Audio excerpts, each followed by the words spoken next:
Hey guys, it's Will from ApeHacking.com, where we take you from ape to awesome. So in this video, we're going to be taking a look at the question, can a pill make you smarter, more focused, and more creative? And the answer is yeah, of course it can. So moving forward, what are nootropics? So nootropics are what we're going to be looking at in this video. Essentially smart drugs. We're going to look at what they do. Are they legal? Which is one of the first questions that always gets asked. What do you recommend? So what do I personally recommend? And some resources to learn more. So what is a nootropic? So according to Wikipedia, nootropics are smart drugs. So they essentially can potentially increase memory, cognition, intelligence. They're based in a couple of groups. So drugs, supplements, functional food, for example. So we'll go into one really awesome food that everyone should be eating a little bit later in the video. And again, they can improve cognition, memory, intelligence, motivation, and things like attention. So if you are, you're struggling to focus, then that's gonna, just matter how good your memory is or your cognition or how creative you are. If you can't focus, then you're gonna really struggle to put all that down. So important. So this is this is a point that I thought it was definitely worth bringing up. So nootropics, the cognitive enhancers that are either neuroprotective or extremely non-toxic.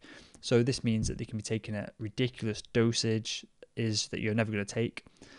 And it's worth pointing out because by just the definition, you can have lots of things, drugs, supplements, random compounds and foods that will affect your cognition and memory, for example, but they might be toxic at a reasonable dosage, in which case they're not classed as nootropics, and I'm certainly not going to talk about them on in this presentation, and probably not at all on ApeHacking.com. We're only looking at the relatively safe and the best bang for buck. Basically, that's what we're looking at. So what do they do and how do they work? So if we take the big picture of nootropics, the main thing they do is potentially exchange and change and upregulate, downregulate certain things within the brain, such as neurotransmitters, enzymes, and hormones, and throughout the body as well, to have the effects that we want. You can also improve the brain's oxygen supply, and you can stimulate nerve growth. So we're only going to count and look at the first point on this slide in this video, but you can do things like increased huperzine A. There's been some studies to suggest that that will stimulate nerve growth, and there's a number of chemicals which I've not looked into too deeply because I'm not sure about the safety of them, to improve the brain's oxygen supply. And you can also do things with hardware such as laser therapy on the front part of your brain, so you're covering the prefrontal cortex, and that will stimulate mitochondrial function, ATP, and also improve vasodilation, which improves the brain's oxygen supply, so it can get more nutrients in and more waste out, so potentially it can work more effective. So again, what do? They make you look like this dude here. I can't remember what film it's from, but it was hilarious when I saw the picture on Google Images. So anyway, as we've gone over, they got the potential to enhance your memory, enhance your intelligence. So intelligence is in brackets because what is intelligence? It's kind of a tricky question. Is it just, your IQ test, which you can relatively easily manipulate and do really well in? Or, intelligence for one person might be their creative thinking. For another person, it might be how much work they can physically get done in a day. One of the things that, people don't look at so much, but what probably 80-90% of the research is done on nootropics is the neuroprotective effects. So for people who've already had an injury or some kind of brain disorder, and for also people who are likely to have brain disorders, such as, Formula 1 drivers, motorbike riders, that kind of thing. If a small dose of a nootropic can be taken regularly and it can be neuroprotective for a head injury or a neurodegenerative disease, then it's potentially worth taking. Nootropics can also boost the length of time that you can focus, so things like modafinil, really zone you in and make you focus for a long amount of time. At your absolute focus level, again, modafinil can really, and bearing in mind that this is a pharmaceutical drug that you need a prescription from a doctor to get hold of, it can absolutely improve your focus level though, and it really makes you narrow in on the task that you want to achieve, and it blocks everything else out. And you can also inflate your creativity levels. So yeah, as I touched on then, are they even legal? So most of them are available online. The majority of the nootropics are either supplements, so obviously non-FDA regulated, although they're looking to change that in the near future, which is a whole other story in its own. So they're available online, or they're drugs that are available as essentially not patented drugs because they're just so either so old or so available by other companies.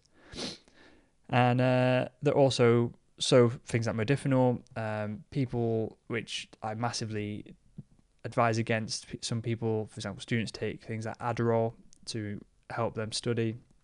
These are available by prescription only. But then there's things that are available in supermarkets, such as eggs, which we'll go on to. Eggs are absolutely awesome nootropic. So what do I recommend? The first group that we need to really look at, and unfortunately the picture of my face is covering some of the text here, I did not think about that. So I'll just go over that and make the point to talk over those words. So racetams, things like paracetam, aniracetam, oxiracetam. These are the granddaddies of nootropics. The word nootropic actually came from, when the discovery of these came about, because they were so excited about it, they needed to have a separate group to hold them all in. So, for the nerds out there, they're positive modulators of AMPA. So, what does that mean? It means that it increases the synaptic transmission of the CNS, or central nervous system. So, breaking that down again, it means it makes your brain and body work quicker and more efficiently. They also affect the way choline is handled. So choline is a neurotransmitter.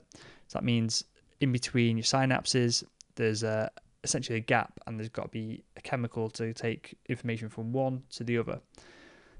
Choline is one of the neurotransmitters in your brain that acts in between them, and there's probably, I'd say, about half of the nootropic studies and the actual drug supplements themselves are based around manipulating choline.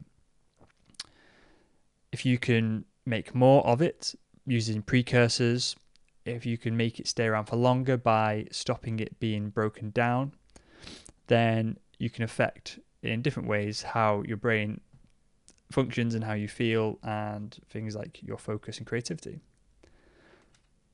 So I took this from examine.com, which is an awesome website. So if you're ever looking for supplements, or I think it does go into some drugs as well, they go through all the studies, they give a relatively unbiased view of the research from the perspective of someone looking from the outside in. So as you can see there in this slide, there appears to be a noticeable reduction in the rate of cognitive decline. So that is basically, this came about because most of the paracetam and racetam studies are based on people with Alzheimer's or other neurodegenerative diseases. Breath holding spells, not really appropriate for to go into with this presentation. Stroke recovery rate, again, they've only given it a C rating, and they've said it's ineffective in one study. But then there's multiple studies that aren't quoted here that says it's pretty effective. Memory, again, small increases in memory. So I won't go into the rest of it. The point from it here is that there is clinical evidence that the racetams can help your cognition, memory, and essentially just overall well-being from your brain perspective. A lot of it is anecdotal though, and it's one of those that potentially you can try. There's minimal risk in trying it and see for yourself. Choline. So choline is the next nootropic that we're going to take a look at. So as I said before, you can upregulate or create more of choline, more of the acetylcholine in your brain, or you can stop it being broken down. So there's different supplements and drugs that you can do that with. So we'll go into the best sources of choline in a couple of slides, but you can also use things like cupazyme A, which keeps choline around for longer and really massively affects your ability to lucid dream, which is an awesome skill to have. So there's lots of research on choline again for things like Alzheimer's, dementia even, and schizophrenia. And these are all just misbalances and issues with the chemicals in the brain. Really awesome biohacking experiment for newbies. So some people need less choline. If you supplement with more, you'll find that you have headaches, and it'll come in within about 10-15 minutes of having the supplemental choline. If you find that you don't have headaches and you actually feel happier and your mood improves, then you potentially don't produce enough choline. So there's no right or wrong in this. There's only what's best for you. So you've got to supplement with it, go up to the point where you get a headache, then step back a little bit from there. If you get a headache when you take choline for the first time, then maybe you want to try something like racetam that uses up choline, and you might find that your cognitive abilities and your memory, focus, and if you're a long-term sufferer of headaches, you might find that these decline. It's really simple, pretty safe, and it's a good first experiment for sure. So for choline sources, this is why choline is awesome. So you can eat a crap load of broccoli, or a couple of eggs a day could do the trick for you. Or there are supplements as well if you want a more refined, measurable and actionable amount of choline. So especially if you're doing that previous experiment, it might be worth working out how much you actually need and then getting it from a food source. So the final nootropic we're going to take a look at is Alpha Brain by ONNIT Labs. We've talked about it before in a couple of other videos, and it's something that I recommend and use myself. So essentially, it's an all-in-one nootropic. We're not going to go into the nitty-gritty, but it is suggested to improve creativity, writing ability, your ability to strategize, exam performance, memory, and the ability to lucid dream. So it sounds on the outside like a no-brainer. What are the potential issues with this? Well, it's a concoction and a cocktail of a number of different nootropics. So what does that mean? It means that there might be one working for you in there. There might be 5 that are working against you. Unless you're going to go into the actual long drawn-out task of buying each one separately and working through them, adding them, taking them away, which 99% of people aren't going to do, then you need to just really try Alpha Brain, see if it's beneficial for you, and see if that benefit is worth the cost of the supplement. So we've gone into it in more detail in a number of posts and videos. So if you're watching this on YouTube, if you go to the text below the video, you'll be able to see these links and click on them. So I've done a massive post of every single ingredient within Alpha Brain, how they're broken down, what they do, and whether they're beneficial or not. So it's pretty positive actually. Most of them are pretty good. I've also done if you're not either nerdy enough or you can't be bothered reading through all that, I've done a quick video overview of the ingredients. Again, the link is below this video. And then I've compiled a massive list of other nootropics, some studies, some research, and every video we do comes along with a blog post. So again, in the text underneath this, if you're watching it on YouTube, click the link to this video. If you're watching this on ApeHacking.com, then purely just scroll down and you'll be able to see all the information there. So finally, if you like this video, please click the like button. If you would like to see more, if you'd like to see more, please click the subscribe button and we'll keep the videos coming. Cheers, guys.